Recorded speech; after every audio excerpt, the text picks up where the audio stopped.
Hello everyone, आपके अपने YouTube channel में आपका स्वागत है। आज मैं क्लास 10वीं के विद्यार्थियों के लिए मैथ्स का वास्तविक संख्या का अति लघुत्तरीय प्रश्न का सॉल्यूशन लेकर आए हैं। तो चलिए दोस्तों, अब शुरू करते हैं।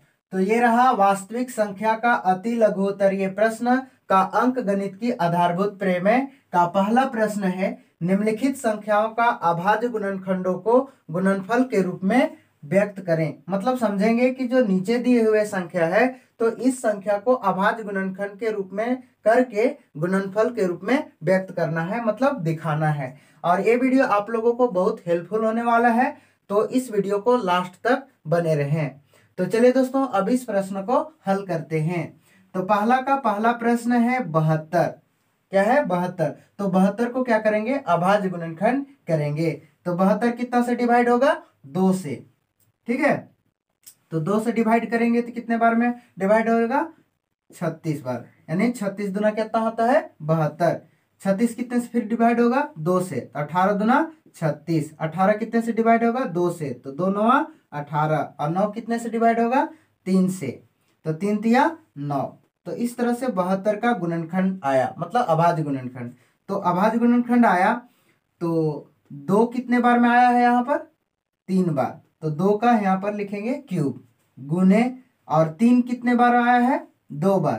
तो यहाँ पर लिखेंगे 3 का स्क्वायर। तो इस तरह से 72 का अभाज्य गुणनखंड का गुणनफल के रूप में व्यक्त हुआ। इसी प्रकार अगला प्रश्न है दूसरा नंबर 5005। ठीक है, तो इस संख्या को क्या करेंगे? अभाज्य गुणनखंड करेंगे। तो ये कितना से डिवाइड होगा? 5005। तो 5 से डिवाइड होगा। ठीक है, यानी ये भी जानना है कि जिस संख्या के इकाई अंक में अगर 5 हो या 0 हो तो वह संख्या कितना से डिवाइड होगा? 5 से। ठीक है, तो ये पूरे क्या होगा? यानी 5 से ही डिवाइड होगा। तो ये चलिए 5 से डिवाइड करते हैं। तो 5 एकम 5, 0 0, 5 एकम 5, यानी 1001 आया।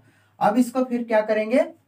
ये तो 2 3 4 ये सभी से डिवाइड नहीं होगा, तो अब 1001 कितने से डिवाइड होगा? 7 से। ठीक है, तो 7 एकम 7। इस 10 में 7 गया तो 10 से 7 घटाए कितना बचा है? यहाँ पर 3 हुआ, 30 हुआ, 7 चौका 28, फिर कितना निकला? 2, तो 21 हुआ, 7 तिया 21। ठीक है, तो 143 बार में है, मतलब 143 बार, यानी 7 से 1001 डिवाइड हो जाता है। फिर इसी प्रकार कितना से डिवाइड होगा? 11 से। ठीक है, तो 11 एकम 11। ठीक है, कितना निकला है इसमें? 3 निकला, 33 हुआ, तो 11 तिया 33। तो 5005 का अभाज्य गुणनखंड कितना आया? 5 गुने 7 गुने 11 गुने 13। ठीक है, तो इस तरह से गुणनफल के रूप में व्यक्त किए। इसी प्रकार अगला तीसरा प्रश्न 3825 है। तो ये कितने से डिवाइड होगा? तो ध्यान रहे, अभाज्य गुणनखंड में सबसे पहले मतलब छोटा संख्या से ही डिवाइड करते हैं। ठीक है, ये ना कि डायरेक्टली हम 5 से ही डिवाइड कर देंगे। तो सबसे पहले छोटा से, तो 2 से ही डिवाइड होगा? नहीं होगा, तो आगे बढ़ेंगे 3 से। ठीक है, तो 3 से डिवाइड करने के लिए ये संख्या को जोड़ते हैं। तो कितना हो जाएगा? 8 3 11, और 2 कितना हो जाएगा? 13, 13 5 18। तो 18 3 से क्या हो जाएगा? भाग लग जाएगा। तो जब 18 3 से भाग लग जाएगा तो ये भी कितने से भाग लगेगा? 3 से। ठीक है, तो 3 से इसको अभाज्य गुणनखंड करते हैं। तो कितना हो जाएगा? 3 एकम 3, 3 दूना 6, कितना निकला इसमें? 2 निकला, 22 हुआ, 3 सते 21, फिर कितना निकला यहाँ पर? 21 हुआ, तो 1 निकला 15। ठीक है, 3 पचे 15। फिर इसके बाद कितना से डिवाइड होगा? 3 से ही होगा। तो 3 चौके 12, 3 दूना 6, 1 निकला 15 हुआ, तो 3 पचे 15। ठीक है, तो इस तरह से आया। और इसके बाद ये फिर कितने से डिवाइड होगा? तो ये भी 3 से देखिए, 4 2 6 5 11, यानी 3 से ये डिवाइड नहीं होगा। तो अब कितना से डिवाइड करेंगे? 5 से। तो 25 8 40, कितना निकला यहाँ पर? 2, 25 हुआ, 5 है 25। अब फिर कितना से डिवाइड होगा? ये 85, 5 से। 17 पचे 85।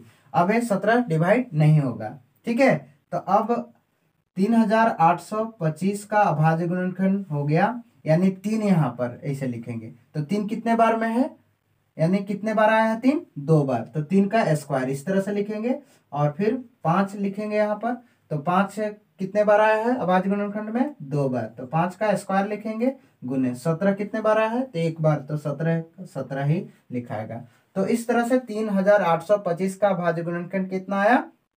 3 का स्क्वायर गुने 5 का स्क्वायर गुने 17। तो इस तरह से अभाज्य गुणनखंड करके गुणनफल के रूप में व्यक्त करेंगे। ठीक है, तो आप लोग इस सॉल्यूशन को स्क्रीनशॉट ले लीजिए अपने मोबाइल में। तो आप लोग इस प्रश्नों को ये सॉल्यूशन को स्क्रीनशॉट ले लिए होंगे। तो इसी तरह से आप बनाइए अगले प्रश्नों को इस तरह से 96, 156, 120, 140 का अभाज्य गुणनखंड कीजिए और अभाज्य गुणनखंड करके गुणनफल के रूप में व्यक्त कीजिए। तो इसी प्रकार दूसरा प्रश्न, यदि 140 बराबर 2 के पावर x गुने 5 के पावर y गुने 7 के पावर z है तो x plus Y plus Z का मान ज्ञात करें। तो चलिए इस प्रश्न को हल करते हैं। तो आप वीडियो में बने रहें। तो x plus Y plus Z का मान ज्ञात करने से पहले क्या करेंगे? 140 का अभाज्य गुणनखंड करेंगे। तो 140 का अभाज्य गुणनखंड इस तरह से रफ में कर लेंगे। तो ये कितने से डिवाइड होगा? 2 से। तो 70 दूना 140, 70 भी कितने से डिवाइड होगा? 2 से। तो 35 दूना 70, फिर ये कितना से डिवाइड होगा? 5 से। तो 5 सत्ते 35। तो 140 का अभाज्य गुणनखंड कितना आया? और 2 यहाँ कितने बार आया है? 2 बार ना। तो 2 का स्क्वायर इस तरह से लिखेंगे गुने 5 गुने 7 इस तरह से आया। ठीक है, तो अब यहाँ पर 140 बराबर कितना है यहाँ पर? तो इसलिए यहाँ पर लिखेंगे 2 के पावर x गुने 5 के पावर y गुने 7 के पावर z। ठीक है, तो बराबर देखिए 140 का गुणनखंड 2 स्क्वायर गुने 5 गुने 7 है। तो जब 140 के बराबर a है तो इसके बराबर a होगा? तो होगा। तो इसके बराबर होगा तो यहाँ पर लिखिए 2 का स्क्वायर गुने 5 गुने 7।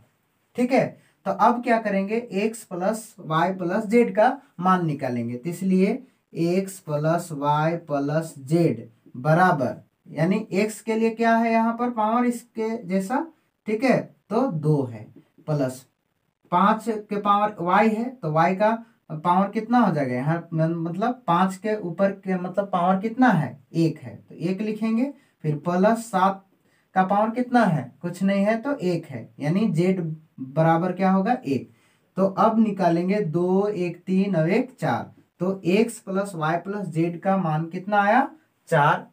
तो इसी प्रकार अगला प्रश्न तीसरा है, यदि 96 बराबर 2 के पावर x गुने 3 के पावर y है तो x का मान ज्ञात करें। मतलब x का मान फाइंड आउट करना है, हल करना है। तो चलिए अब इस प्रश्न को हल करते हैं। तो सबसे पहले हम बताए थे कि जब भी इस तरह से रहता है तो संख्या को क्या करेंगे? गुणनखंड करेंगे, अभाज्य गुणनखंड। तो चलिए रफ में 96 का अभाज्य गुणनखंड करते हैं। तो ये कितना से डिवाइड होगा? 2 से। ठीक है, तो 2 चौके 8, 1 निकला 16 हुआ, 2 अठे 16, 48 हुआ। 2 से इसका डिवाइड करेंगे तो 24 दूना कितना हो जाएगा? 48। फिर 2 से डिवाइड होगा 24, 12 दूना 24, 2 छक्का 12, 2 तिया 6। तो 96 का अभाज्य गुणनखंड कितना आया? तो 2 के पावर कितना हो जाएगा? कई गो 2 आया है? 1 2 3 4 5। ठीक है, तो 2 का पावर कितना हो जाएगा? 5 गुने फिर 3 कितने बार आया है? 1 बार। तो 3 लिख देंगे इस तरह से। तो इसलिए 2 के पावर x गुने 3 के पावर y तो बराबर, जब 96 बराबर 2 के पावर 5 गुने 3 है, ठीक है, तो 96 बराबर यहाँ पर भी है 2 के पावर x गुने 3 के पावर y है।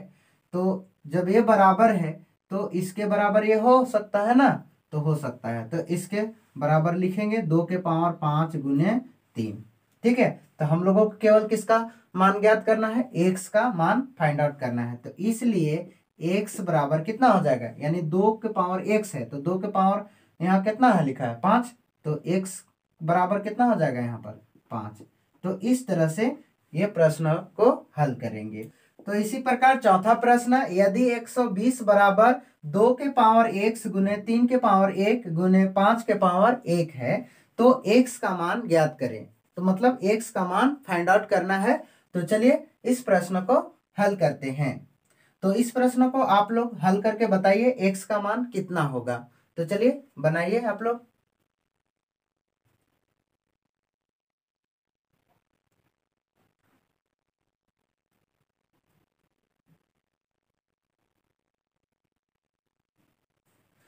तो अब आप लोग बना लिए होंगे। तो अब हम बनाते हैं इस प्रश्न को हल करते हैं, x का मान फाइंड आउट करते हैं। तो जब भी इस तरह से प्रश्न रहता है तो सबसे पहले जो संख्या होता है उस संख्या को क्या करेंगे, अभाज्य गुणनखंड करेंगे। तो 120 का अभाज्य गुणनखंड करिए। ठीक है, तो 2 से ये डिवाइड होगा, 60 दूना 120, फिर 2 से 30 दूना 60, फिर ये 2 से 15 दूना 30, फिर 3 से 3 पचे 15। तो 120 का अभाज्य गुणनखंड कितना आया, तो 2 कितने बार आया है, 3 बार। तो 2 का यहाँ क्या लिखेंगे, क्यूब। ठीक है, यानी 2 का पावर 3 गुने 3 कितने बार आया है, 1 बार। ठीक है, और 5 कितने बार आया है, 1 बार। इस तरह से तो 120 के बराबर 2 के पावर 3 गुने 3 के पावर 1 गुने 5 के पावर 1 है।